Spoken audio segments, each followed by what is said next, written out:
Good afternoon, everyone. I'm Ed Yim, President of American Composers Orchestra. Welcome to this week's edition of Connecting ACO Community. And this week is a very special iteration of this because for the first time since we started this program, we are welcoming two musicians of American Composers Orchestra to the program, and we couldn't be more delighted. Before we bring them on, along with our composer for the week, Amina Figarova, I just have a few tips. If you haven't been with us before, please do use headphones if you have them. It will make a better listening experience, although if you don't have headphones, that's fine too. You can use the chat button. Let us know where you're calling in from. Feel free to make comments along the way, positive ones, we hope. And at the end, after the performance, you can use the chat button to ask questions of me, of our composer, or of our two flautists. I want to thank the staff of ACO, Aidan Feldkamp, who's producing this behind the scenes this week, Stephanie Polonio, Lindsay Working, and Jade Jang for all the hard work behind the scenes, and of course my partner in crime, Artistic Director Derek Bermel. Connecting ACO Community is supported by lead gifts from Augusta Gross and Leslie Samuels and the New York City COVID-19 Response and Impact Fund at the New York Community Trust.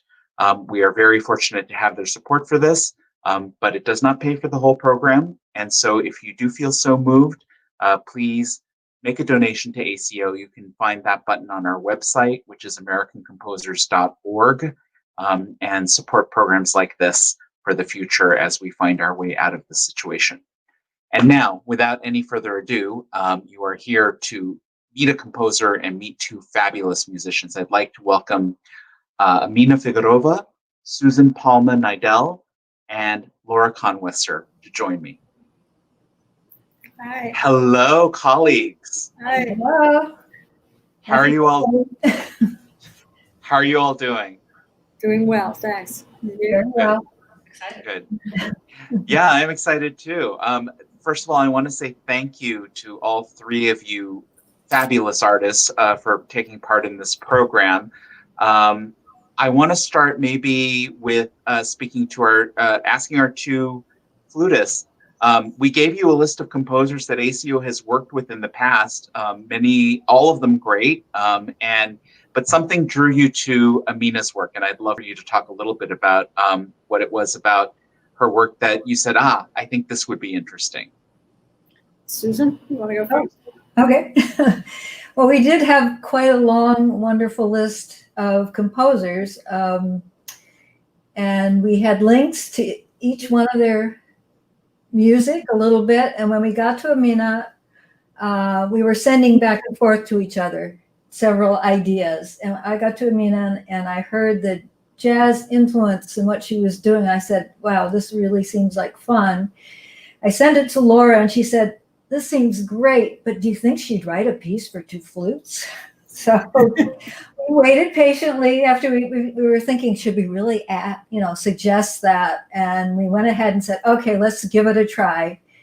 And she said yes. So we were really lucky. That's great. Well, what you didn't know at the time, probably when you asked her, was that Amina's husband is a very accomplished flutist, right? Right. We did not know that. I was drawn to the fluidity of Amina's music. It has just a very mellifluous quality, and that's fun to play that. It's just That's fun. great. Yeah. That's great. Yeah. But it also has this an edgy quality to it, and a lot of rhythmic things, and so the mixture and the way that she put it together. I mean, having no idea that that's what we were going to get. I think. Yeah. Very fortunate. Amina, you started a relationship with our organization, American Composers Orchestra, like back in 2015, 16. You were part of the Jazz Composers Orchestra Institute and reading sessions. What did you think when we reached out to you after 3 or 4 years and offered you this project? What was your first reaction? Oh, I was very surprised and very excited, and then I read it like, flutists,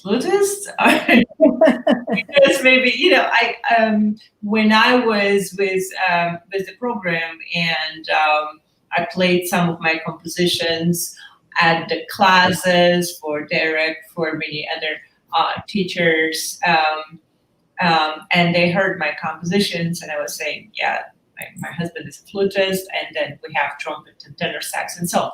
Anyway, so I thought maybe that's why, but I didn't realize that. But I mean, it could be also maybe for a trombone player or something, but it's just coincidence, and it's an amazing coincidence because it's not just because my husband is flutist, but since I was very little, I was listening to jazz flute, and I really love flute. It's just, probably my love for flute and the energy in the universe drove me and my husband together, I guess. So. Right. And then after I got introduced, after we talked, and then I got introduced to Susan and Laura, and we start, conversation, and I also listened to what they do and how they play. I was so happy that I, was chosen, because I can imagine the list of composers, that worked in the past with ACO. It's a huge list. You can, choose anyone. That I was chosen. I was very lucky, and also, hearing they extremely high level musicianship, and knowing that I'm writing for musicians like them, and also on a personal level. I mean, we in the process met with Laura. I know Susan right now is a little further away, but I 200 miles. Yeah. to meet her in person, because also on a personal level we had absolutely great process and relationships, because it was not an easy process to record the whole thing with two flutes, and it's not an easy thing to do, but it was just great. Yeah. I don't want to let too much time pass before acknowledging and thanking the husband that we're talking about, your husband, Bart, who actually behind the scenes was such an integral part of this project. And I know that Laura and Susan joined me in thanking him. Yeah. Yeah. It was the whole COVID situation. Of course, we all had to learn really quick all the studio skills and everything. And of course, recording for so many years, Bart was always next to the sound engineer, helping out and learning from. And so this was all really useful. And so he was recording it actually here, and then he put the whole video together. And so yeah. We could not have done it without him. Absolutely. Laura will say exactly the same. Sure. Amina, you mentioned as we've been doing Connecting ACO Community, we have heard from a lot of artists, both performers and composers, saying, what a wonderful thing it was for them to have something to do during this time, to create a new work. And that was definitely the point of this. But you mentioned it's also very difficult to put together a new work in this way, without being able to be with people to create the work. And Laura, I think you were saying during the rehearsal, the sensation of performing for an online audience that you can't feel and hear and react, interact with, that's very difficult, isn't it? Yeah, it's also, well, for me, what was most difficult was interacting with my musical colleagues. I mean, getting music back and forth from Susan, to me, I would, when we were rehearsing, when we were practicing on our own before we actually went to record it, I would record 100 measures and send an MP3 to Susan, who would listen to it and then send something back and forth to me. It's not the way we are accustomed to making music. Right. It loses some of the spontaneity that we are used to, but it makes you listen in a different way. So there are pluses and minuses. Yeah. Right. Plus the fact that Laura and I have played together for, a number of years. Yeah. I think that actually did help, because there are certain instincts that we have, having done that. So it helped a little. Absolutely. That's a really good point, Susan. You share a musical history together. You've played next to each other quite a lot, and that must have been helpful, despite the barriers of Yes. virtual collaboration, right? Right. Yeah. All right. Well, I think we're very excited to hear this piece, the world premiere, and Amina, this is not a titled piece per se. I think we're calling it Flute Duet in A minor for now, at least. So we'll play you the performance that Susan and Laura put together of Amina's piece and edited and put together by Amina's husband, Bart Figarova. And then we'll come back and take questions from the audience. I'm sorry, did I pronounce Bart's name incorrectly? That is correct. I just want to add that the reason that I didn't title this piece and I called it in A minor and in my number one, because writing this piece inspired me to, in the future, to write more flute duets. And Great. Hooray. It's been inspirational. That's why I thought, like, okay, this is number one, that will be number two. I'm just having divisions and ideas, and that's the reason, because I got really inspired doing this book. Great. See, Susan and Laura, what you have wrought. You have got her creative juices flowing in the direction of flutists around the world, which is so good. Yeah, great. Okay, so let us hear the world premiere online of Flute Duet in A minor, number one.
Bravo. Thank you, and bravo to Amina. Numbers. It's such a beautifully haunting piece. Yeah, Susan. yeah. Yeah. Really. It's living in my brain for sure. Yeah. Over and over. Absolutely. Absolutely. Amina, now that we've heard the piece, I wonder if you want to share with our listeners and with us actually, some of the feelings and some of the emotions that you were tapping into in writing this really wonderful work. Thank you. It's absolutely gorgeous performance. First of all, thank you so much, Susan. And Pleasure. thank you so Absolute much. pleasure. I know it was hard work. Yes. An easy piece, but when I was thinking about the thing is the word inspiration is mystery to me. I never know where it comes from. It comes from somewhere. Every time from a different space, but this time when I was thinking about alto and C flute, somehow I felt like a dance of two flutes, an intimate dance. So that's where it came from, an intimate dance, and I felt and because alto flute has such a beautiful warm sound, yet it has lots of power. So I wanted to bring some of the jazz element as bass, so the flute has some of this function, but at the same time it was to me like really twisted body dance. And as I started writing and I went into that very melancholic first part, in months I felt going into something really funny and different. And only later, after I finished, I was thinking, what I was thinking here about, and it's reminded me maybe a little bit of blank kind of, um, atmosphere. But yeah, I wanted to have the dance, but at the same time, I also wanted to have very different feels, very different roles from that melancholic to very funny, going back to melancholic, and then to that very conversational when you hear really minor second, like, when Laura plays one note and Susan gives this answer, so that's more really of the conversation. Yeah.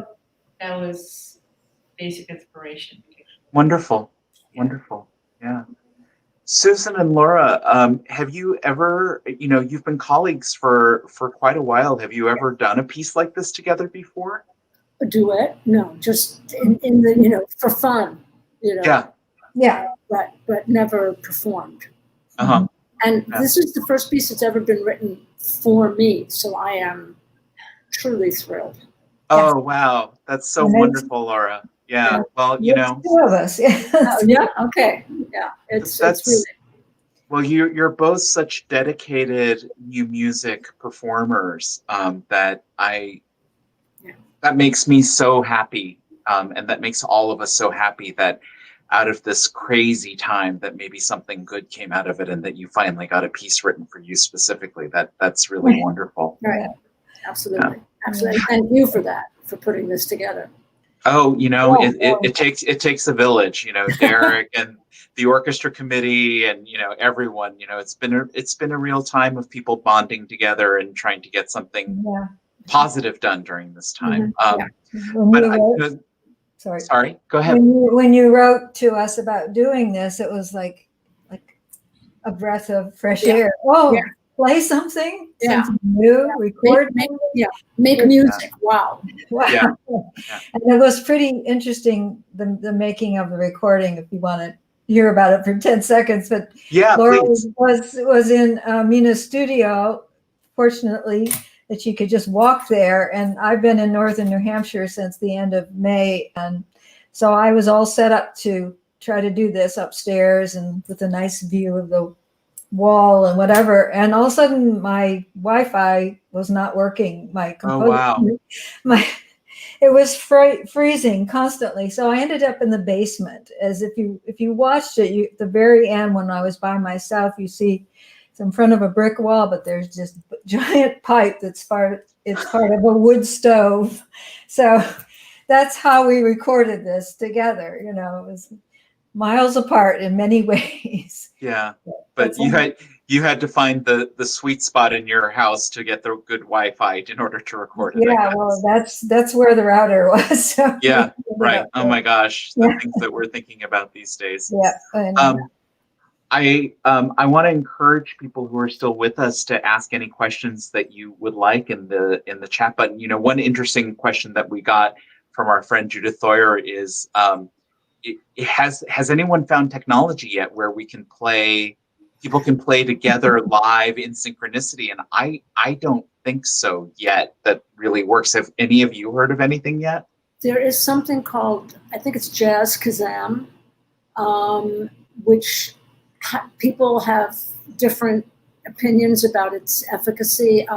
We did not use it because it required some equipment that we could get, but that since Susan was in northern New Hampshire, was going to take time to get to her. And so we just, I mean, I don't think we could have performed it. It might have facilitated rehearsing. Interesting. Yeah. Yeah. Well, it is go ahead. Jam Kazan, but it requires Ethernet. And I know that my husband actually played with other flute player duets, but it just works for, you know, just playing together, but not really for the recording. Okay. Right. Well, one thing that we have said during these performances the past few weeks, and that maybe the three of you actually, we haven't had this conversation yet, but we do hope that at some point in the coming months, when not necessarily for a live audience, I don't think we're there yet, but we do know some spaces that are doing professional recording still now with, you know, small groups of people coming together. So we're hoping to do these pieces again. Great. You know, Susan, Great.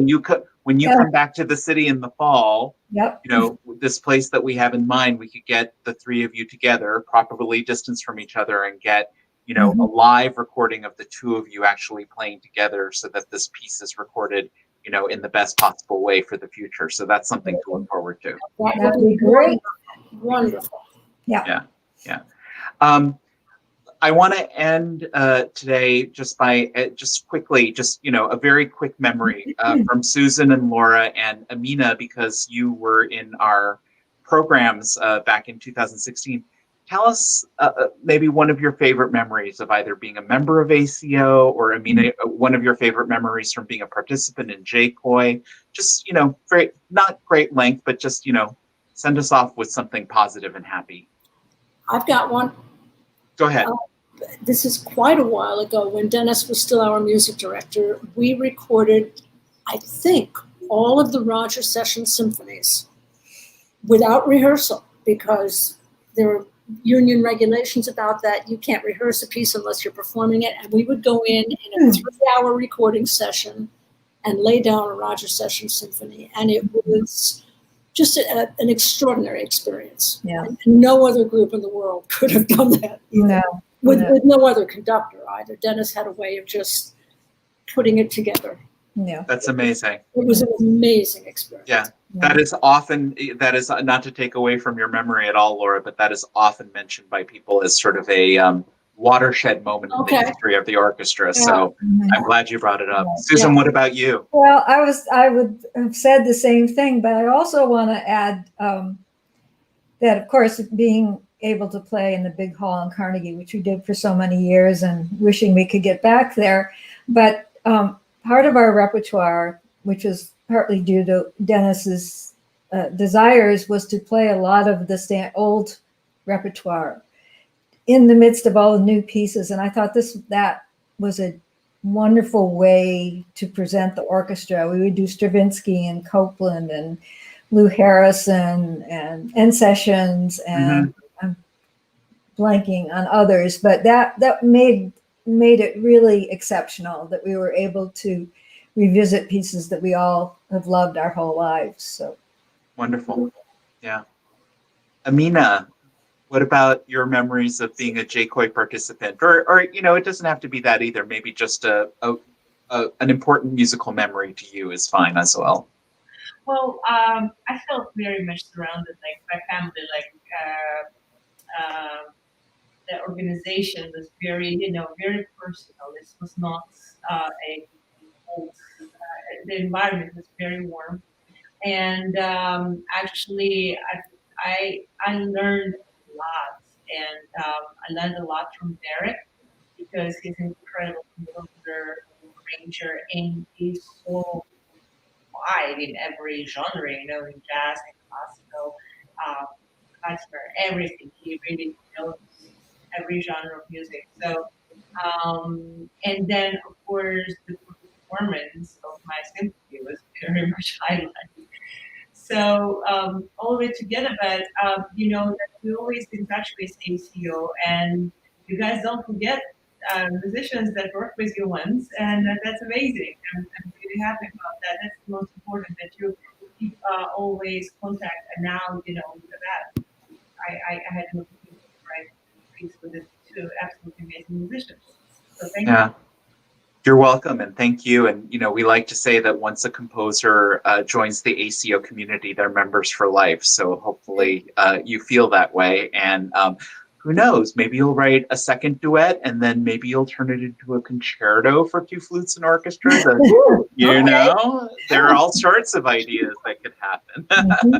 Thank you all so much. I'm just gonna say goodbye to our audience briefly, and then we'll see you soon. Thank you so much. Thank you. Thanks. Bye. Thank you. Bye. For those of you who are still with us, that was Amina Figarova, Laura Conwesser, and Susan Palma Nidel, three fabulous artists who were part of this week's Connecting ACO Community. Thank you again for joining us. Next week, we have the wonderful Claricia Saad and Don Norfleet a week from today at the same time. I just want to mention that there's a special edition of Connecting on September 3rd with another member of ACO. It's not a Sunday, it's a special edition on September 3rd with Mike Seltzer, our trombone player, and composer Vincent Caliano. We recently actually just announced some plans for the 2021 season. We really felt like we wanted to be optimistic and hopeful for the future. Most of the activity is in late spring of 21, but we re-announced our Carnegie concert in April, and a very special project in collaboration with the Apollo Theater, featuring the works of Tanya Leon, Joel Thompson, and Carlos Simon, with a large symphony orchestra featuring ACO. And we are very, very hopeful that that will happen. But of course, we'll have to see how the next few months go. But we wanted something to look forward to as a group and for the audience. So you can find details of our plans for next season as they currently stand on our website, americancomposers.org. And while you're there, if you would like to support ACO, you can make a donation to support programs like this and things like our concerts next season. And lastly, I just want to say to everyone, as we continue on this journey together, stay safe, stay healthy, stay hopeful, and stay in touch with music. Thank you so much, everyone. Bye-bye.